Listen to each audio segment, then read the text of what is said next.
The flour dust on Clara Bennett's worn boots told the story of her weekly pilgrimage better than any words could, and on this scorching afternoon in August of 1882, she wondered how much longer her body could endure the 12-mile walk from her small homestead to the trading post in Redemption, Arizona territory.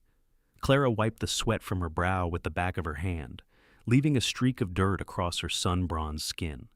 At 22 years old, she had already lived more hardship than most women twice her age. Her husband Thomas had died 18 months prior from a fever that swept through the territory, leaving her alone on their modest claim with nothing but a weathered cabin, a small vegetable garden that struggled in the relentless heat, and a determination that burned brighter than the desert sun. Every Thursday morning before dawn, she would set out on foot to trade whatever vegetables she managed to coax from the unforgiving soil, along with the eggs from her 3 scrawny chickens, for the flour she needed to survive another week. The journey exhausted her. The Arizona desert showed no mercy to anyone, least of all a woman traveling alone. Her shoes, which had been sturdy when Thomas was alive, now had holes worn through the soles that let in every pebble and thorn. Her dresses faded and patched countless times, hung loose on her frame. She had lost weight over the past year, the kind of weight that came from working too hard and eating too little. But Clara refused to give up the land Thomas had loved. She refused to abandon the dream they had shared of building something lasting in this wild, unforgiving territory. On this particular Thursday, as Clara made her way back from Redemption with a precious 5-pound sack of flour clutched to her chest, she noticed a rider in the distance.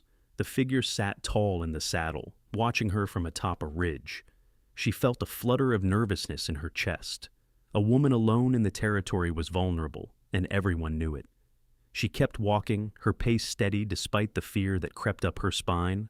After a few minutes, when she dared to glance back up at the ridge, the rider was gone. She thought nothing more of it until the next morning. Clara woke before sunrise, as was her habit. The darkness of the pre-dawn hours was her favorite time of day, when the oppressive heat had not yet begun its assault and the world felt almost peaceful. She went about her morning routine, starting a small fire in her wood stove and putting on a pot of coffee. She stepped out onto her small porch to check on her chickens, and that was when she saw it. A burlap sack sat neatly on the weathered boards of her porch, tied with twine. Clara froze, her heart hammering. She looked around the homestead, scanning the horizon in every direction. Nothing. No one. Just the endless expanse of desert scrub and the purple-gray mountains in the distance. Cautiously, she approached the sack and knelt beside it. When she loosened the twine and looked inside, her breath caught. Flour. At least 20 pounds of it, maybe more. High-quality flour, the kind that cost more money than she would see in months. Clara sat back on her heels, her mind racing. Who would do this? Why? She had no family in the territory, and while the folks at the trading post were kind enough, none of them had the means or inclination to give away such an expensive gift. She carried the sack inside, glancing over her shoulder repeatedly, half expecting someone to jump out and demand payment or something far worse. But no one came. The next morning, there was another sack, same size, same quality flour. Clara's hands trembled as she untied the twine. This time, she did not take it inside immediately. Instead, she sat on her porch steps as the sun rose, the sack in her lap, and tried to make sense of this mystery. Someone was watching her homestead closely enough to know when she was asleep. Someone had the resources to give away expensive supplies, and someone, for reasons she could not fathom, had decided she was worthy of help. By the third morning, Clara was awake and watching before dawn.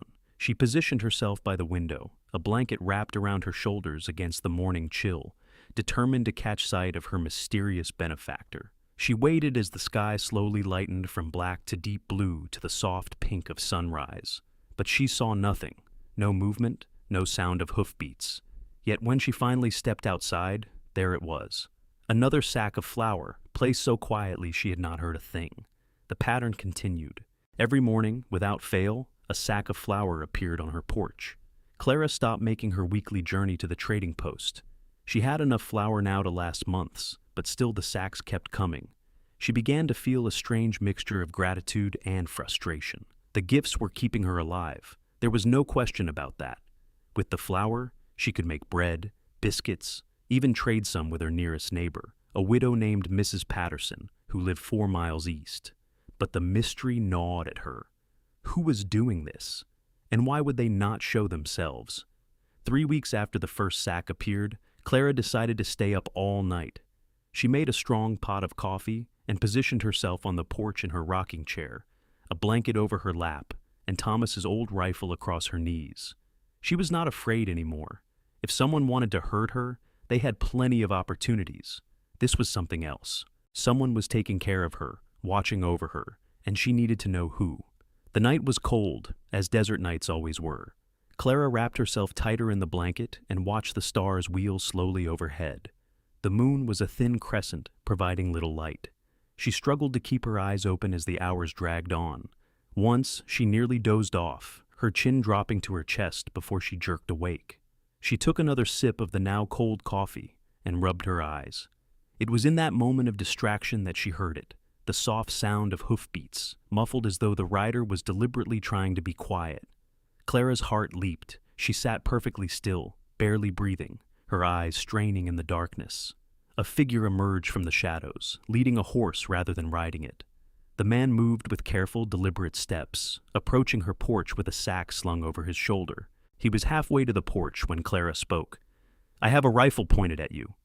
The man froze. For a long moment, neither of them moved. Then slowly he set the sack down on the ground and held his hands out to his sides, palms open. "I mean, you no harm, ma'am." His voice was deep, with a slight drawl that marked him as someone who had spent time in Texas. Clara stood slowly, keeping the rifle trained on him, even though her arms were shaking. "Who are you? Why have you been leaving these things?" "My name is Cole Jameson," the man said. His voice was calm, steady.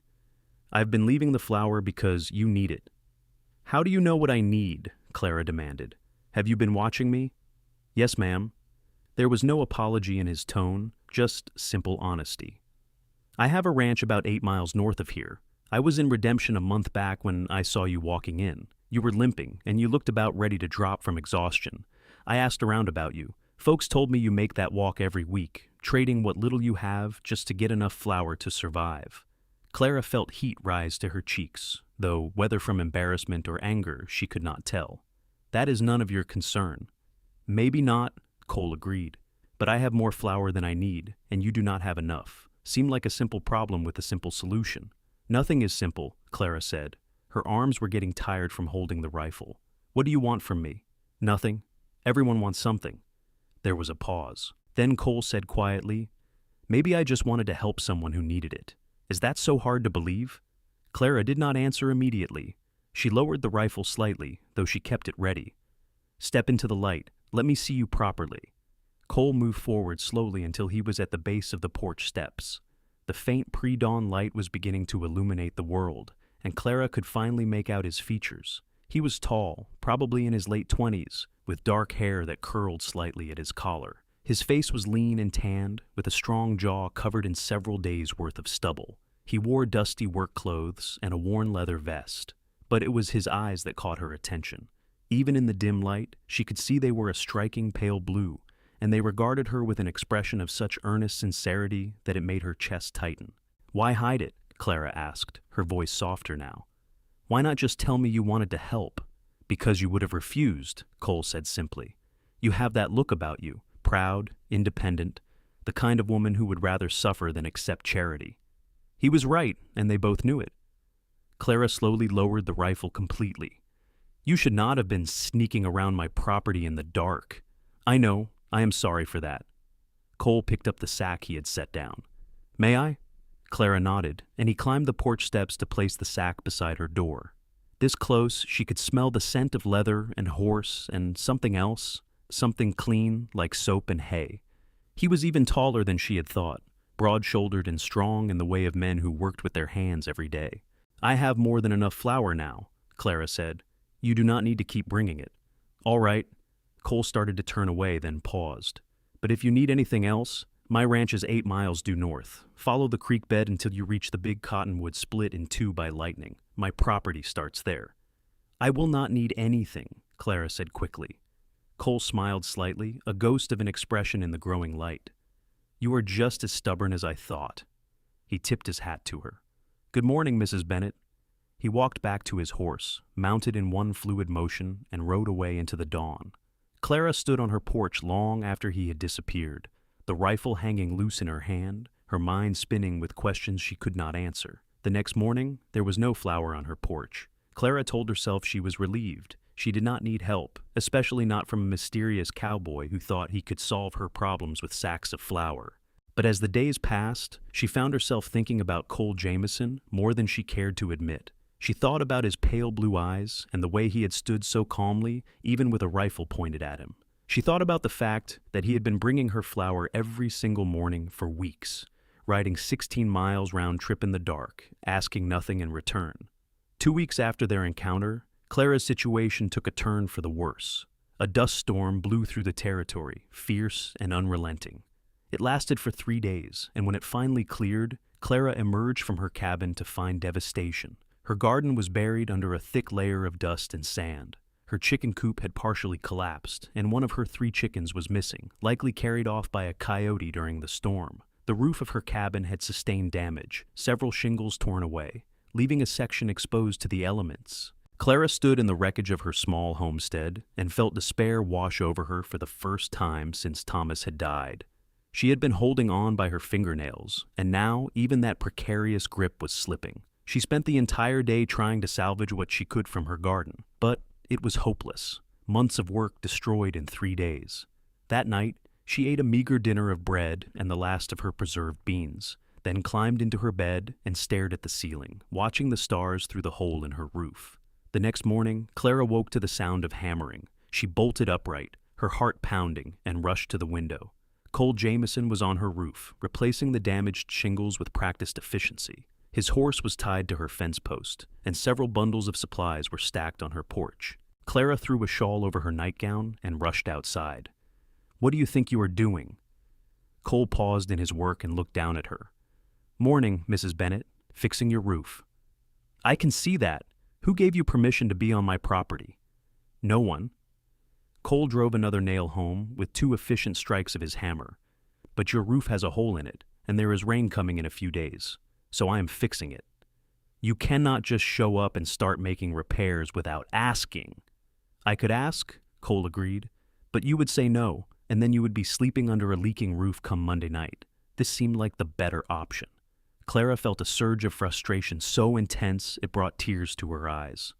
"Why are you doing this? What do you want from me?" Cole stopped working and looked down at her. His expression was serious. "May I come down? I think we should talk properly." Clara nodded, not trusting her voice. Cole climbed down from the roof with the same easy grace he did everything else. When he was standing in front of her, she was struck again by how tall he was, how solid. She felt small and fragile in comparison, and she hated it. "I am not trying to insult you," Cole said quietly. "I know you are capable and strong and doing your best, but the truth is, this land is hard. It is hard for anyone, and it is damn near impossible for a woman alone. That is not your fault. It is just the reality. I have the means to help, and I want to. Not because I think you are weak, but because everyone needs help sometimes." "I cannot pay you back," Clara said. Her voice came out as barely a whisper. "I am not asking you to." "Then what are you asking?" Cole was quiet for a moment. Then he said, "Maybe I just want to see you smile. You looked so tired that day I saw you in Redemption, like you were carrying the weight of the world. And I thought, what kind of man sees that and does nothing?" Clara felt something crack open inside her chest, some wall she had built to protect herself. "My husband died," she said. 18 months ago. I have been alone since then." "I know," Cole said gently. "I am sorry for your loss.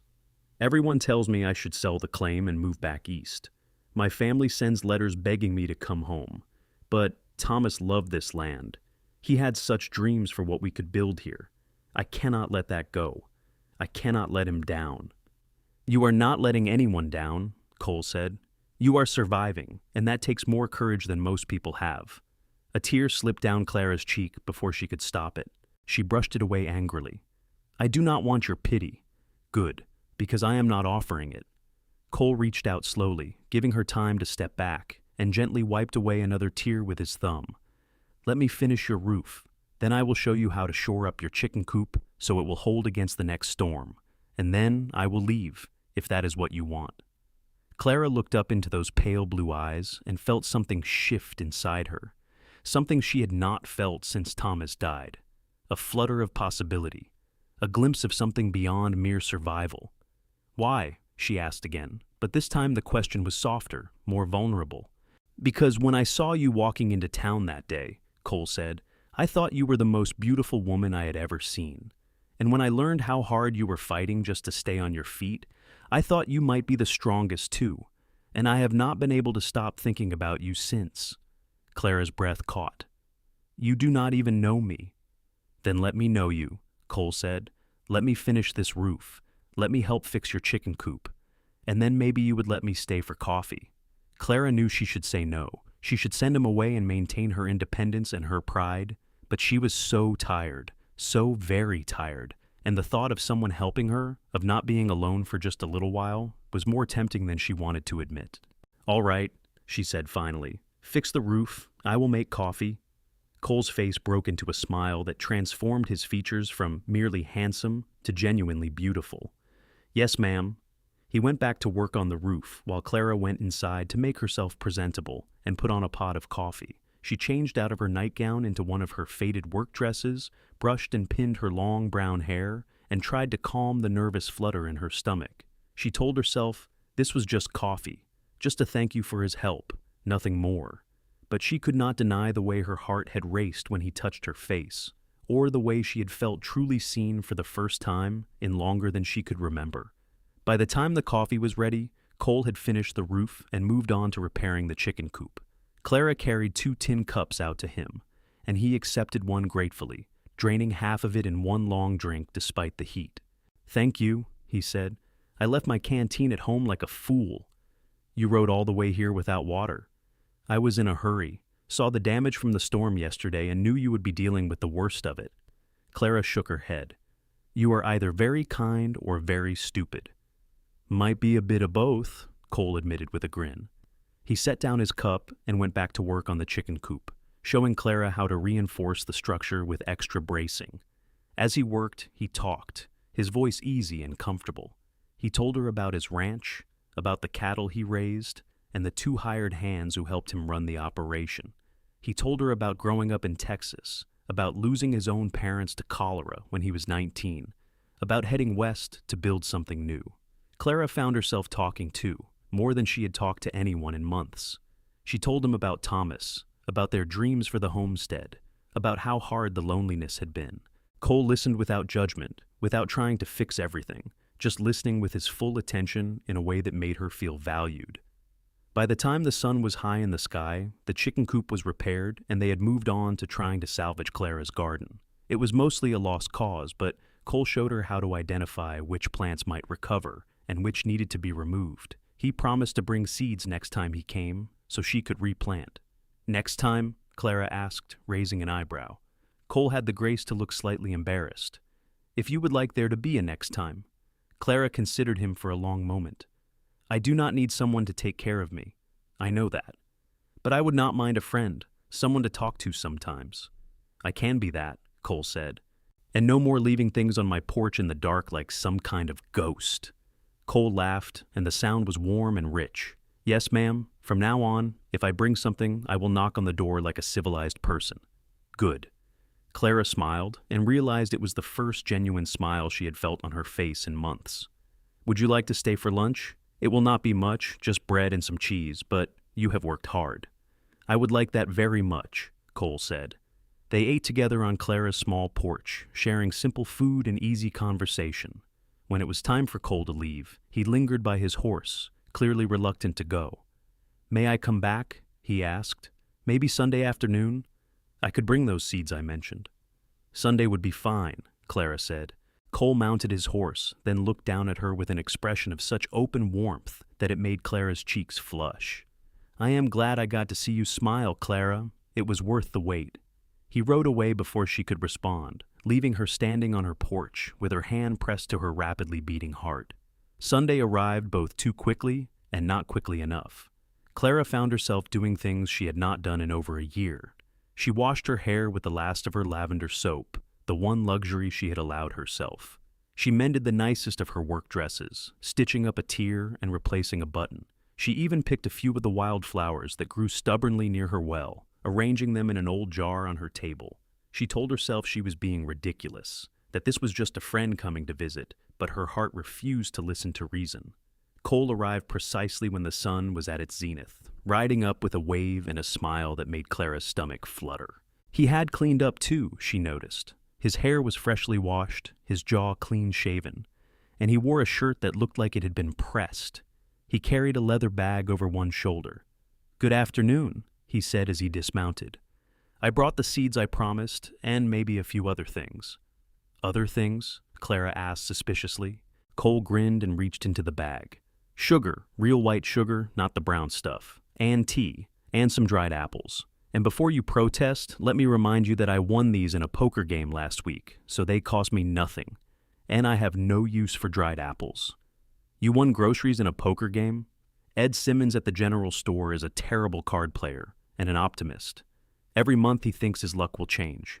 Every month I end up with supplies I do not need." Cole held out the bag. "Please, I really do not eat dried apples." Clara took the bag, shaking her head, but unable to suppress her smile. "You are a terrible liar, Cole Jameson." "Maybe," he admitted, "but I am an excellent gardener. Where do you want these seeds planted?" They spent the afternoon working in the garden together. Cole had brought seeds for beans, squash, carrots, and lettuce, along with small tomato seedlings he had started in his own garden. He showed Clara how to prepare the soil, how to space the plants for optimal growth, and how to create a simple irrigation system using channels dug from her well. As they worked side by side in the sun, their conversation flowed as easily as it had a few days prior. Cole told her more about his ranch, about his 2 horses and the cattle herd he was slowly building. He talked about his hired hands, 2 brothers named Miguel and Carlos, who had come up from Mexico and were the hardest workers he had ever known. He talked about his dreams of expanding the ranch, maybe building a larger house one day, having a real operation that could sustain itself through droughts and hard winters. Clara talked about her life before Arizona, growing up in Missouri as the daughter of a school teacher and a seamstress. She talked about meeting Thomas at a church social, how he had been so full of enthusiasm and dreams that she could not help but fall in love with him. She talked about their journey west, the hardships and the hopes, and how devastating it had been to lose him just when they were finally starting to build something real. "Do you regret coming west?" Cole asked as they took a break in the shade of her porch, sharing a dipper of cool water from her well. Clara thought about it carefully. "No," she said finally. "It has been harder than I ever imagined, but I do not regret it. I learned things about myself here. I learned I am stronger than I thought. I learned I can survive things I never believed possible. Thomas used to say that the West was where people went to find out who they really were. I think he was right." "He sounds like he was a good man," Cole said. "He was." Clara looked at Cole directly. "Does it bother you that I talk about him?" "No," Cole said honestly. "He was your husband. He was part of your life. I would never expect you to forget that or pretend it did not happen." Something in Clara's chest loosened at his words. She had been worried that any mention of Thomas would make things awkward between them, but Cole seemed to understand that she could honor her past while still being open to her future. They worked until the sun began to sink toward the horizon, painting the desert in shades of orange and gold. When the last seed was planted and the last seedling watered, they stood together surveying their work. "It looks good," Clara said. "Really good. Thank you, Cole." "My pleasure." Cole glanced at the setting sun. "I should head back before dark." Clara felt a pang of disappointment, though she tried to hide it. "Of course, I am sure you have work to do." Cole hesitated, then said, "Clara, I know this might be forward of me, but would you consider letting me call on you? Properly, I mean. Not just showing up to fix things, but actually courting you." Clara's heart hammered in her chest. "Cole, I do not know if I'm ready for that." "I understand," Cole said quickly, "and I do not want to push you, but I need you to know that my intentions are not casual. When I look at you, I see someone I could build a life with. Someone strong and brave and beautiful. And if you need time, I will give you all the time in the world, but I wanted you to know how I feel." Clara looked up at this man, who had appeared in her life like an answered prayer she had not even known to make. He was everything she had not dared to hope for since Thomas died. Kind, honest, hard-working, and looking at her with an expression of such genuine affection that it made her breath catch. "I am afraid," she admitted quietly. "I lost Thomas, and it nearly destroyed me. I am afraid to care about someone like that again." Cole stepped closer, his voice gentle. "I am afraid too. Caring about someone is always a risk. But Clara, I think you are worth the risk. And I think maybe I could be worth the risk for you too." Clara felt tears prick her eyes, but they were not tears of sadness. They were tears of something she had not felt in so long, hope. "You can call on me," she said. "But slow. We go slow." Cole's smile was like the sunrise. "Slow is perfect. May I come again on Wednesday? I could bring supplies for building a better fence around your garden, keep the rabbits and deer out." "Wednesday would be nice," Clara said. Cole mounted his horse, but before he rode away, he reached down and took Clara's hand, bringing it briefly to his lips in a gesture that was both old-fashioned and utterly charming. "Until Wednesday, Clara." He rode away as the last light faded from the sky, and Clara stood on her porch, her hand pressed to where his lips had touched, and let herself believe that maybe, just maybe, she could be happy again. Wednesday came, and true to his word, Cole arrived with materials for a fence. He worked through the afternoon while Clara tended to her chores, but they took frequent breaks to talk and share meals. Thursday, Cole did not come, but Friday he appeared again, this time to help Clara repair her well cover, which had also been damaged in the storm. The following week, he came 3 times. The week after that, 4. As summer turned toward autumn, Cole became a constant presence in Clara's life. They developed an easy rhythm, a partnership that felt natural and right. Cole would help with the heavy work that was difficult for Clara to manage alone, and in return, Clara would cook meals for him, mend his clothes, and provide companionship. But it was more than just a practical arrangement. They talked for hours, sharing dreams and fears and stories from their pasts. They laughed together, finding joy in small things, like a successful garden harvest or a particularly beautiful sunset. And slowly, carefully, they began to fall in love. Clara noticed it in the way her heart would lift when she saw Cole riding up to her homestead. She noticed it in the way she started thinking about him throughout her day, wondering what he was doing, if he was thinking about her too. She noticed it in the way his touch, always respectful and careful, had begun to make her skin tingle with awareness. Cole was equally smitten, though he tried to maintain the slow pace Clara had requested. He noticed the way her eyes sparkled when she laughed, the way she hummed while she worked in her garden, the way she had started smiling more, the worry lines on her face easing. He noticed how beautiful she looked in the morning light, how strong and capable her hands were, how her voice sounded like music when she called goodbye as he left for the evening. One October afternoon, as they sat on Clara's porch watching the sunset paint the sky in brilliant colors, Cole reached over and took Clara's hand. She did not pull away. Instead, she laced her fingers through his and leaned her head on his shoulder. "I am falling in love with you," Cole said quietly. "I have been for a while now. I wanted you to know." Clara was quiet for a long moment. Then she said, "I am falling in love with you too. It terrifies me, but it also makes me happier than I have been in a very long time." Cole lifted her hand to his lips and kissed it gently. "What do we do now?" "I do not know," Clara admitted. "I never thought I would feel this way about anyone again. Part of me feels guilty, like I am betraying Thomas's memory." "Can I tell you what I think?" Cole asked. When Clara nodded, he continued.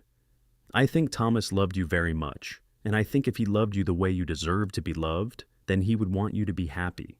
He would want you to have a full life, not spend your years alone mourning him." "How can you be so wise?" Clara asked, smiling through the tears that had started to fall. "I am not wise. I am just a man who loves a woman and wants her to know that loving again does not mean forgetting what came before." Clara turned to look at Cole fully.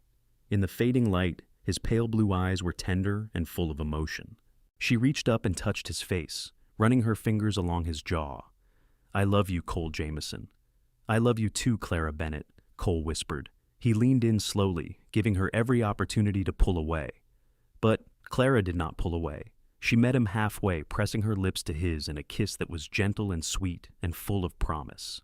It was not like kissing Thomas had been. This was different, new, uniquely Cole, and that was all right. That was good. When they pulled apart, both were smiling. Cole rested his forehead against hers. "I want to marry you, Clara. I know it might be too soon to say that, but it is the truth. I want to wake up next to you every morning. I want to work alongside you every day. I want to build a life with you." "It is soon," Clara agreed. "But I want those things too. I do. I am just not sure I am ready yet." "Then we wait," Cole said simply. "I am not going anywhere. Whenever you are ready, I will be here." They sat together until the stars came out, holding hands and talking about the future in careful, hopeful terms. When Cole finally left for the night, Clara went to bed with a smile on her face and warmth in her heart. The next few months were some of the happiest of Clara's life. She and Cole spent nearly every day together, their relationship deepening with each passing week. Cole introduced her to Miguel and Carlos, his ranch hands, who welcomed her warmly and teased Cole mercilessly about being smitten. Clara met Cole's neighbors and slowly began to integrate into the small community that surrounded his ranch. She started to feel less like a solitary homesteader barely surviving and more like a person with a place in the world. In November, Cole took Clara to Redemption for the town's harvest festival. It was the first social event Clara had attended since Thomas's death, and she was nervous. But Cole stayed by her side the entire evening, his hand at the small of her back, introducing her to people and making sure she felt included. They danced together under the stars to the music of a fiddle band, and Clara felt young and carefree in a way she had forgotten was possible. As they swayed together to a slow song, Cole leaned down and whispered in her ear, "Everyone is staring at us." "Let them stare," Clara whispered back. "I do not care." "Good," Cole said, pulling her a little closer, "because I intend to give them even more to talk about." Before Clara could ask what he meant, Cole stepped back but kept hold of her hand. Then, right there in the middle of the dance floor, with half the town watching, he dropped to one knee. Clara's free hand flew to her mouth. "Cole, what are you doing?" "I know we said slow," Cole said, his voice carrying in the sudden silence as people realized what was happening. "But Clara, I have been in love with you since the first moment I saw you. I cannot imagine my life without you in it. I want to wake up next to you every morning for the rest of my life. I want to build something lasting with you, raise a family with you, grow old with you. Will you marry me?" Clara looked down at this man who had appeared in her life when she needed him most, who had seen her at her lowest and loved her anyway, who made her laugh and feel safe and believe in possibilities again. She thought about Thomas, about the love they had shared, and she sent him a silent thank you for teaching her how to love and be loved. And then she looked at Cole, at this new love, this second chance, and she knew exactly what her answer was. "Yes," she said, her voice strong and clear. "Yes, I will marry you." The crowd erupted in cheers and applause. Cole stood and swept Clara into his arms, spinning her around as she laughed with pure joy. When he set her down, he kissed her, long and deep, not caring who was watching. Clara kissed him back, pouring all her love and hope and gratitude into that moment. When they finally pulled apart, they were surrounded by well-wishers. People Clara barely knew were shaking her hand and congratulating them. Mrs. Patterson, the widow who lived 4 miles from Clara's homestead, embraced her with tears in her eyes. "I am so happy for you, dear," she said. "You deserve this." The rest of the evening passed in a blur of celebration. Clara felt like she was floating, her hand firmly clasped in Cole's, both of them unable to stop smiling. As they rode back to Clara's homestead that night, sitting close together on Cole's horse, Clara felt a peace she had not experienced in years. "I do not have a ring yet," Cole said as they approached her cabin. "I wanted to ask you properly, with something beautiful, but I could not wait any longer." "I do not need a ring," Clara said. "I just need you." Cole helped her down from the horse and walked her to her porch. "I should get back to the ranch," he said reluctantly. "But I will be back tomorrow. We have a wedding to plan." "Cole," Clara said as he turned to leave. When he looked back, she smiled. "Thank you for everything, for the flower on my porch, for fixing my roof, for being patient with me. Thank you for loving me." "Loving you is the easiest thing I have ever done," Cole said. They kissed goodnight, a long, sweet kiss that held the promise of all the kisses to come. Then Cole rode away into the darkness, and Clara went inside her cabin, hugging herself with happiness. They were married 6 weeks later, in December of 1882, in a small ceremony at the church in Redemption. Clara wore a dress that Mrs. Patterson and several other women from the community had helped her make, a simple but beautiful gown of cream-colored fabric with delicate lace at the collar. Cole wore his best suit, looking handsome and nervous as he waited for her at the altar. Miguel and Carlos stood up as his witnesses, and Mrs. Patterson stood with Clara. As Clara walked down the aisle, she saw Cole's face light up with such love that it brought tears to her eyes. When she reached him, he took her hands in his and whispered, "You are the most beautiful sight I have ever seen." The ceremony was simple and heartfelt. They exchanged vows, promising to love and honor each other through whatever hardships and joys lay ahead. When the minister pronounced them husband and wife, Cole kissed Clara with such tenderness that several people in the congregation wiped their eyes. The celebration afterward was held at the largest building in town, the meeting hall where community gatherings took place. People had brought food and drink, and someone had organized a band. Clara and Cole danced their first dance as a married couple to the same slow song they had danced to the night Cole proposed. As they moved together, Clara rested her head on Cole's chest and listened to the steady beat of his heart. "Happy?" Cole murmured. "Happier than I ever thought I could be again," Clara replied. That night, they rode together to Cole's ranch, which was now Clara's home too. Cole had spent the past weeks preparing for her arrival, cleaning the house from top to bottom and adding small touches he thought she would like.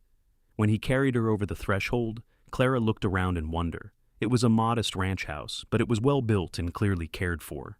There was a large stone fireplace, comfortable furniture, and windows that let in plenty of light. "Welcome home," Cole said, setting her down gently. Clara turned to look at him, this man who was now her husband. "I love you," she said. "I love you too," Cole replied. "Now and always."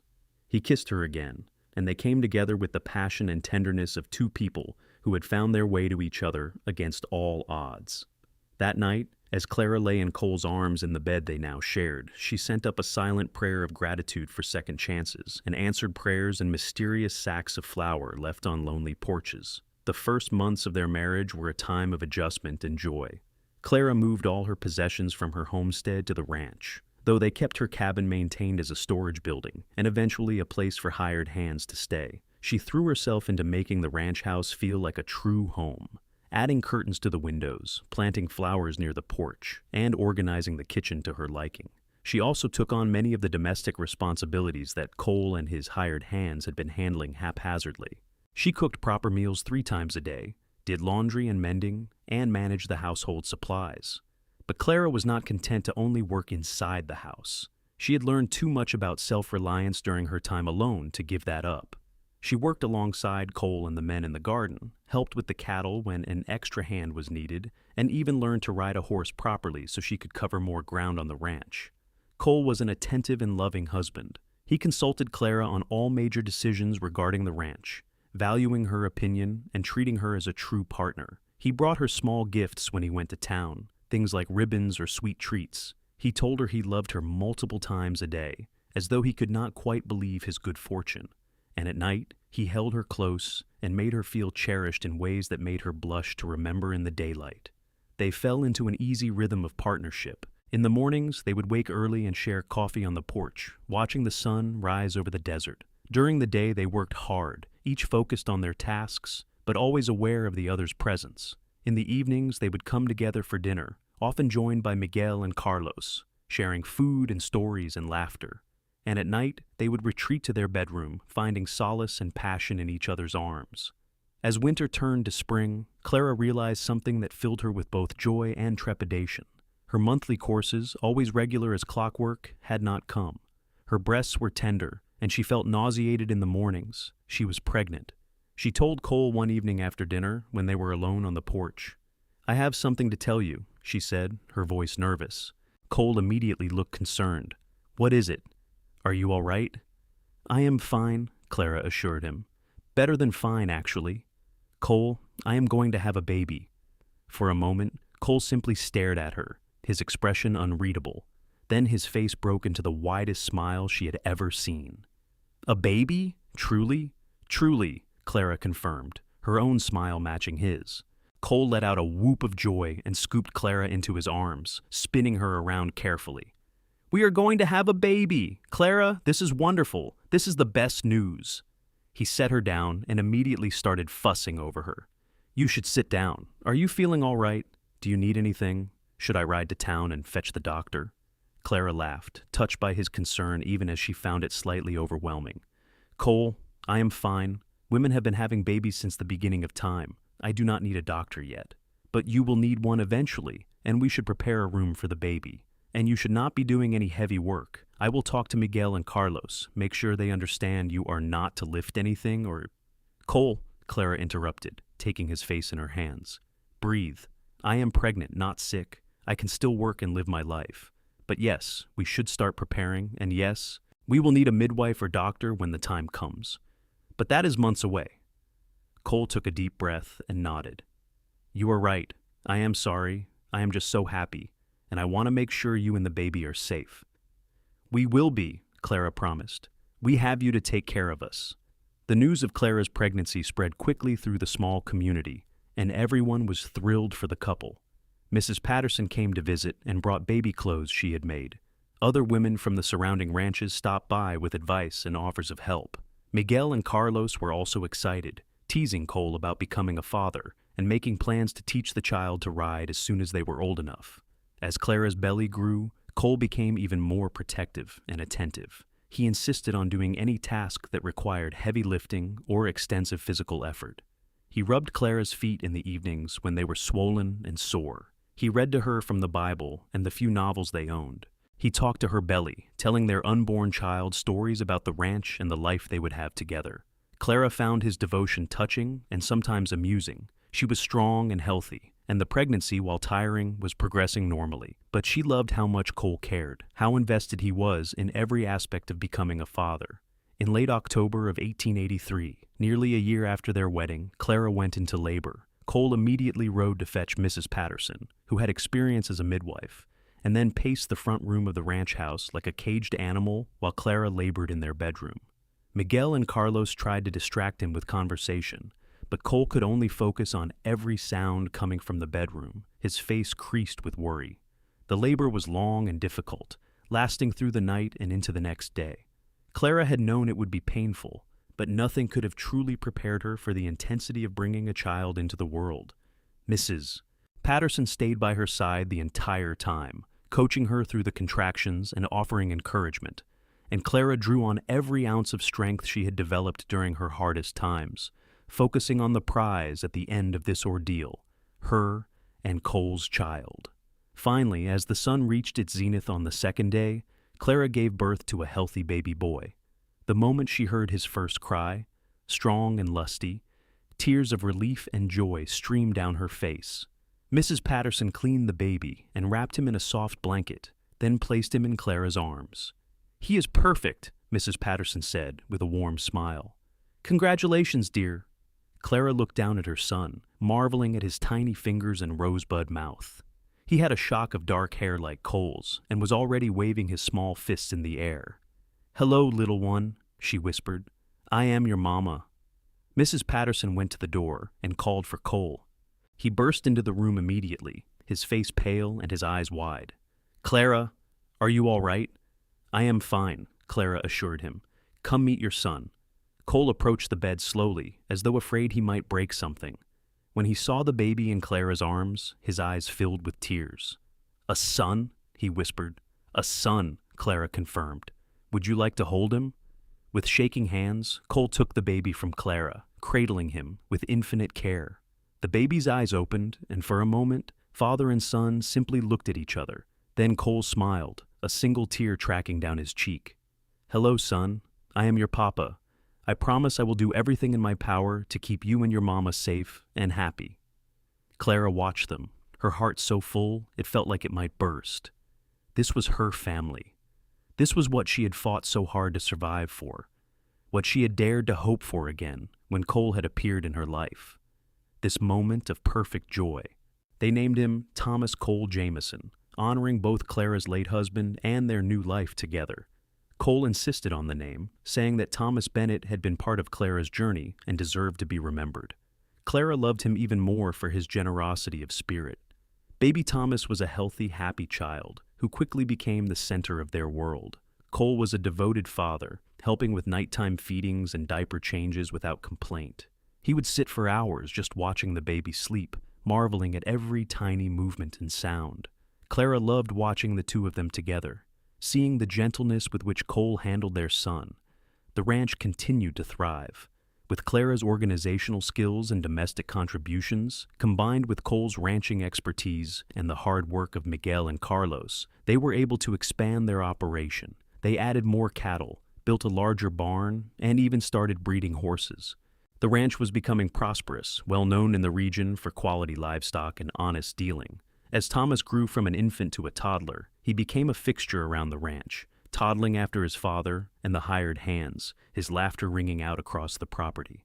He was a happy child, secure in the love of his parents and the community around him. Clara often thought about how different her life might have been if Cole had not seen her that day in redemption, if he had not decided to leave those mysterious sacks of flour on her porch. She would likely have lost her homestead, might have been forced to return east in defeat and despair. Instead, she had found love, built a family, and created a life richer than any she had imagined. 2 years after Thomas's birth, Clara discovered she was pregnant again.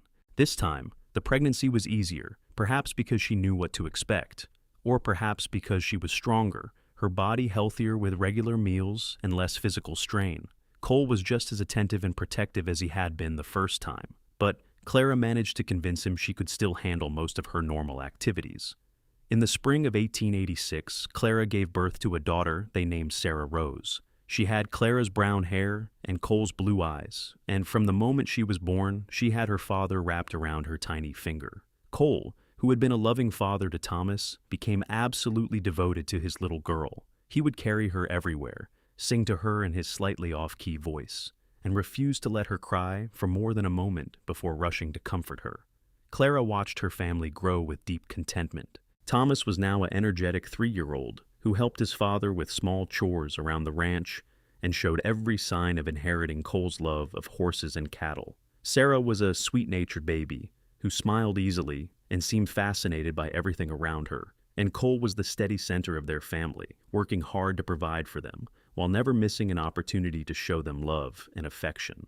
The ranch continued to prosper. They built an addition onto the house, adding 2 more bedrooms and a larger kitchen.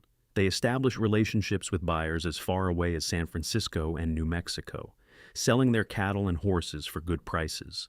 Miguel and Carlos had become like family, eating meals with them and helping raise the children.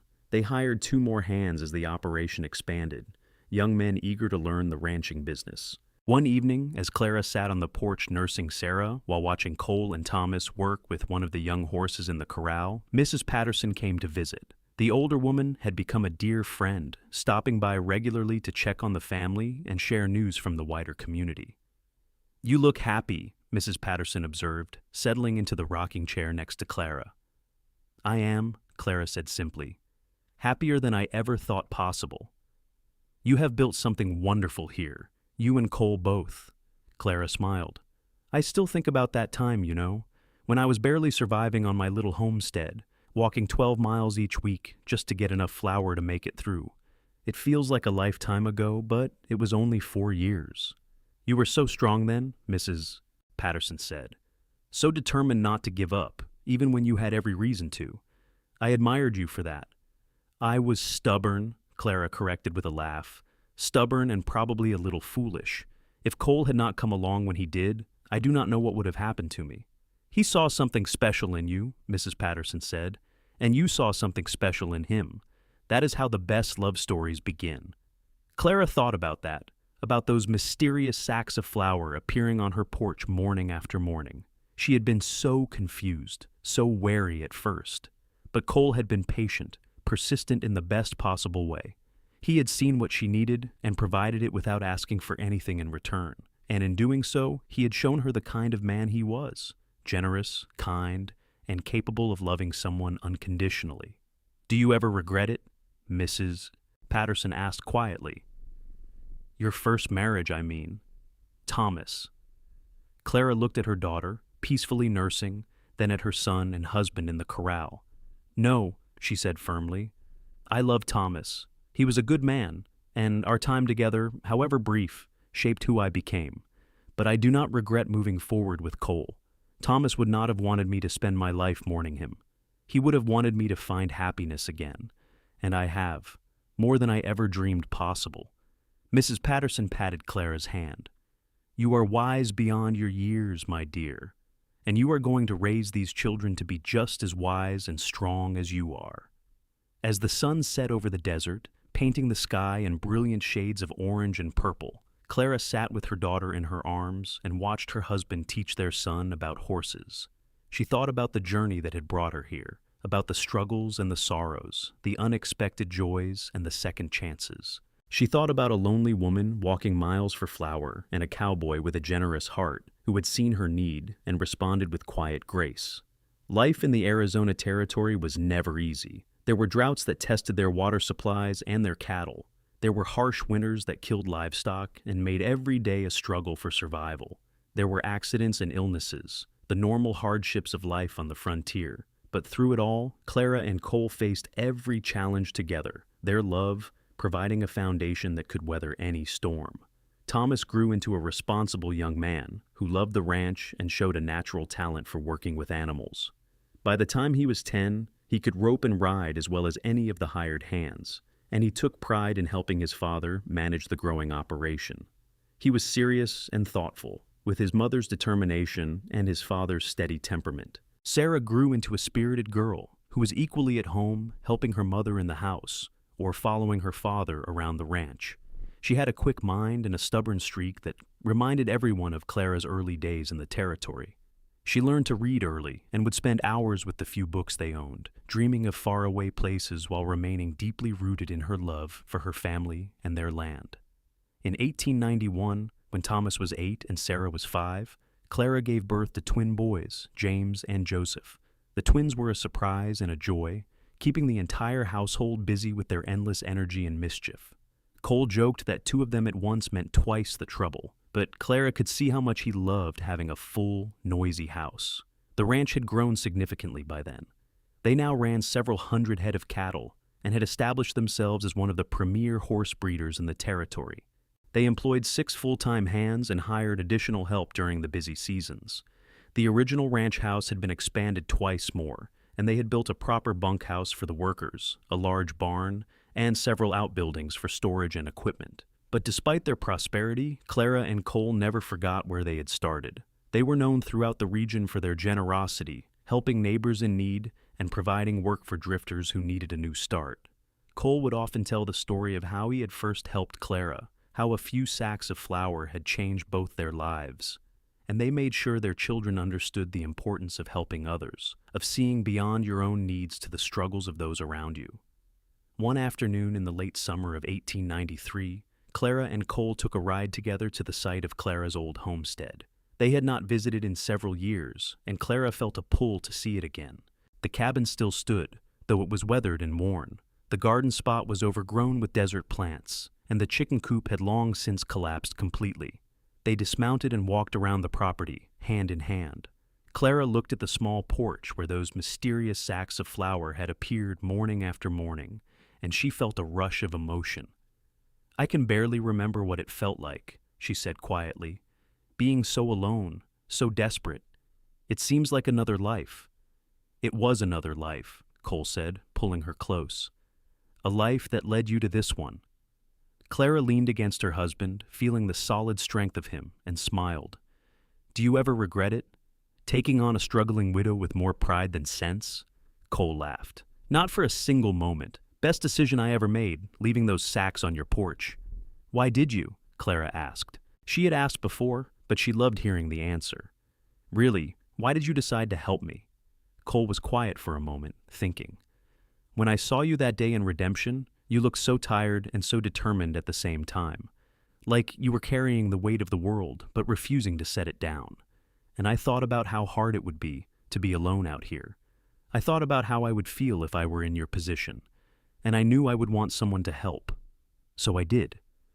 "It was more than that, though," Clara pressed. "You kept coming back, even when you did not have to." Cole turned to face her fully, his hands on her shoulders.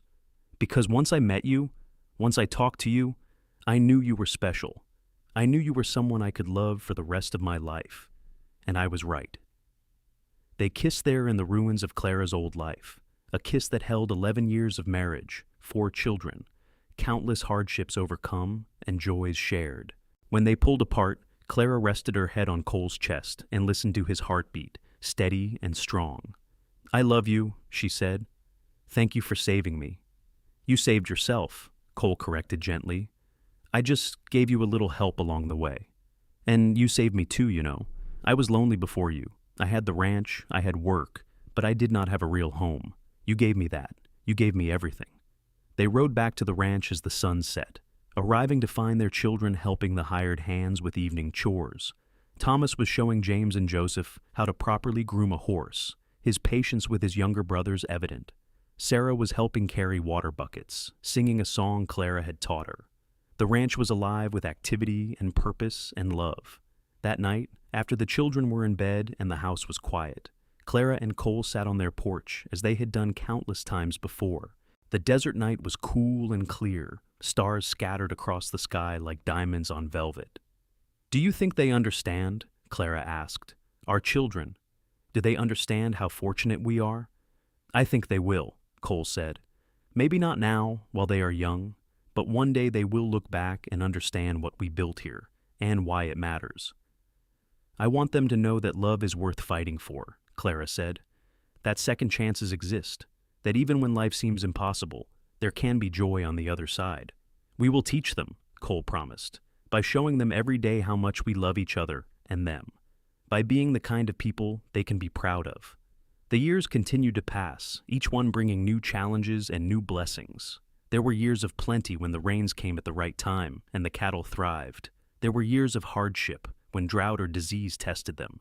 There were celebrations and sorrows, births and deaths, the constant cycle of life on the frontier. Through it all, Clara and Cole's love remained constant. They grew older together, silver threading through their hair, lines deepening on their faces. But when they looked at each other, they saw past the physical changes to the souls underneath. Cole still saw the determined, beautiful woman who had pointed a rifle at him in the pre-dawn darkness. Clara still saw the generous, kind cowboy who had left sacks of flour on her porch without asking for anything in return. Thomas grew up and eventually married a young woman from a neighboring ranch, a bright girl named Elizabeth, who Cole and Clara welcomed into the family with open arms.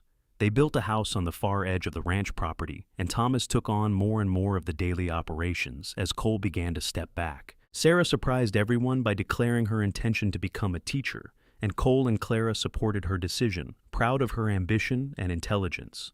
The twins, James and Joseph, were inseparable and showed every sign of wanting to run the ranch together someday. They were different from Thomas, wilder and more impulsive, but they had good hearts and a strong work ethic instilled by years of watching their parents. In 1902, 20 years after Cole had first left flour on Clara's porch, the ranch held a celebration. Thomas and Elizabeth had just welcomed their first child, making Clara and Cole grandparents. The entire community came to celebrate, filling the ranch with laughter and music and joy. As Clara held her grandson, a tiny boy named Matthew, she felt the circle of life complete itself. She thought about the scared, desperate woman she had been, walking miles for flour, barely surviving. She thought about the risks she had taken, allowing Cole into her life, daring to love again. And she looked at the life she had now, children and grandchildren, a thriving ranch, a community of friends, and a husband who still made her heart race after 2 decades together. That evening, as the party wound down and guests began to depart, Clara found Cole standing by the corral, watching the sunset. She walked up beside him and slipped her hand into his. "What are you thinking about?" she asked. "I am thinking about how lucky I am," Cole said. "How one decision, leaving those sacks of flour, changed my entire life." "It changed mine too," Clara said, "in the best possible way." They stood together in comfortable silence, watching as the sky turned from gold to pink to deep purple. Around them, their ranch hummed with life and purpose. In the distance, they could hear their grandchildren laughing, their children talking, the sounds of family and home. "No regrets?" Cole asked, as he had asked so many times before. Not a single one, Clara replied, as she always did. Cole raised her hand to his lips and kissed it gently, the same gesture he had made on their first real evening together. I love you, Clara Jameson. I love you too, Cole Jameson, now and always. As the stars began to appear in the darkening sky, they walked back to their house hand in hand, ready for whatever the future held, secure in the knowledge that they would face it together, just as they had faced everything for the past 20 years.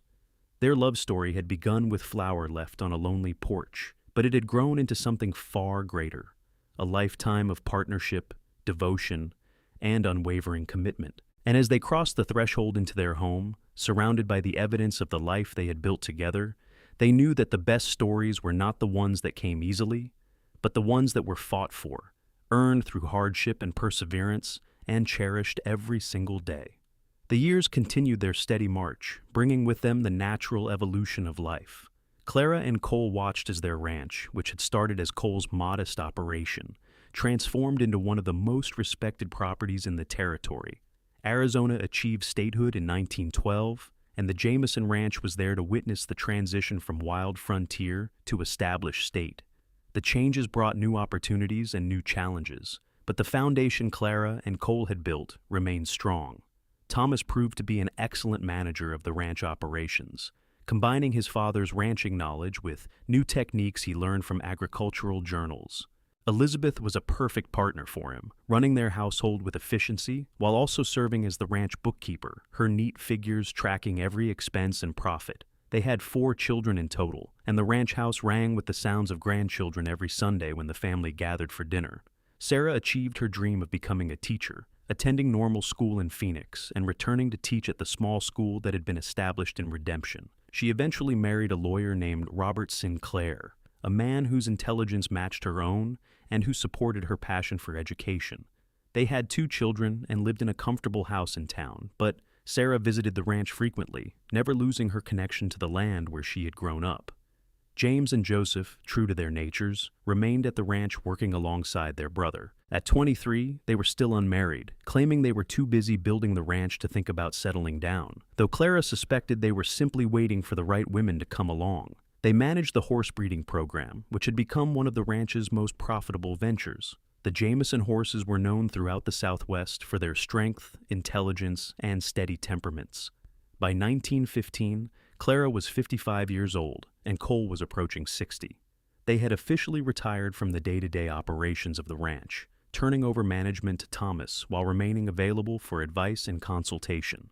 This gave them time they had never had before, time to simply enjoy each other's company and the life they had built. On a warm spring afternoon, Clara sat in her rocking chair on the porch, a quilt spread across her lap that she was stitching for her newest grandchild. Cole sat beside her, whittling a small wooden horse for one of the grandchildren. It was a scene they had enacted thousands of times, but it never lost its sweetness. "Do you remember the first time you sat on this porch?" Cole asked, not looking up from his whittling. Clara smiled. "I was pointing a rifle at you, convinced you were some kind of criminal, and I was trying to explain why I had been sneaking around your property like a fool." Cole chuckled. "I think I fell even more in love with you in that moment.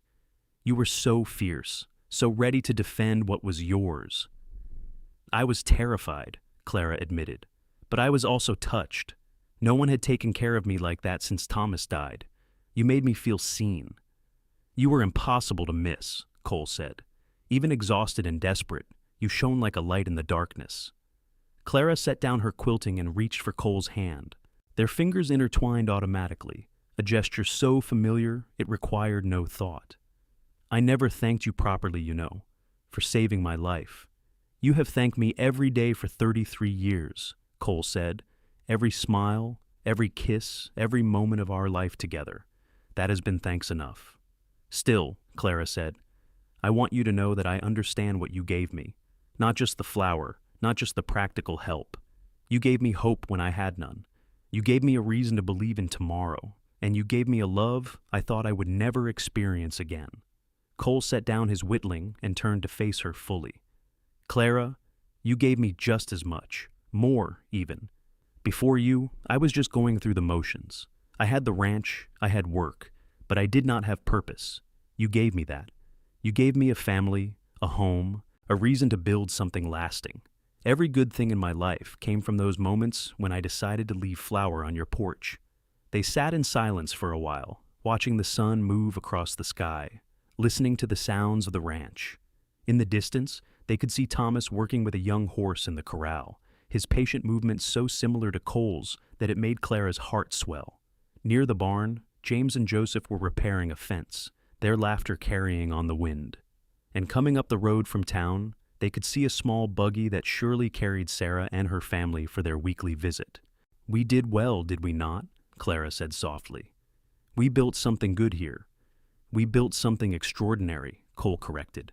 "And it all started with a woman who was too stubborn to give up and a man who could not walk away from someone in need." Sarah's buggy pulled up to the house, and chaos erupted as her two children, ages 7 and 5, leaped out and ran to their grandparents. Clara and Cole embraced their grandchildren, listening to their excited chatter about school and friends and all the important matters of childhood. Sarah followed more slowly, her husband helping her down from the buggy with extra care. "Mama, Papa," Sarah said, her face glowing. "We have news. We are expecting another child." Clara's eyes filled with happy tears as she embraced her daughter. "Oh, Sarah, that is wonderful news." Cole shook Robert's hand and clapped him on the back. "Congratulations, son, another grandchild to spoil. I suppose we will have to whittle more toys." As the family gathered on the porch, Thomas and Elizabeth came up from the corral with their children, having seen Sarah's arrival. James and Joseph finished their fence repair and joined the growing crowd. Soon, the porch was filled with 3 generations of Jamesons, all talking and laughing and sharing in the joy of new life on the way. Clara looked around at her family, at the beautiful chaos of children and grandchildren, at the faces she loved more than life itself. She caught Cole's eye across the crowded porch, and he smiled at her with such love that it took her breath away, even after all these years. That night, after everyone had gone home or to bed, Clara and Cole took a walk around the ranch. It was something they tried to do frequently, enjoying the cool evening air and the peace that came after the bustle of the day. They walked past the corral, the barn, the bunkhouse where the hired hands were settling in for the night. They walked to the edge of the property where they could see for miles across the desert, the land painted silver by moonlight. "I have been thinking," Cole said as they walked, "about your old homestead. The cabin is still standing, though it needs repairs. What would you think about fixing it up? Maybe Thomas and Elizabeth's oldest boy could use it in a few years when he is ready to start learning ranch management." Clara considered this. "I think that is a wonderful idea. That land is part of our story. It seems fitting that it should be part of our grandchildren's story, too." They turned back toward the house, arms around each other's waists. As they walked, Clara thought about the journey that had brought them here, the pain of losing Thomas, the desperate struggle to survive, the mysterious appearance of Cole in her life, the slow building of trust and love. Every hardship, every challenge, every moment of joy and sorrow had led to this, a life full of love and family and purpose. When they reached their bedroom, Cole helped Clara undress, his hands gentle and familiar. They climbed into bed together, fitting against each other in the way of long married couples who knew every curve and angle of each other's bodies. Cole wrapped his arms around Clara, and she rested her head on his chest, listening to the steady beat of his heart. "Thank you," Clara whispered into the darkness. "For what?" Cole murmured, half asleep. "For the flower. For everything. For 33 years of love." Cole kissed the top of her head. "Thank you for letting me love you, for building this life with me, for being exactly who you are." As they drifted off to sleep, wrapped in each other's arms, Clara felt a deep sense of peace. Her life had not been easy. She had known loss and hardship and struggle, but she had also known great love, twice in one lifetime.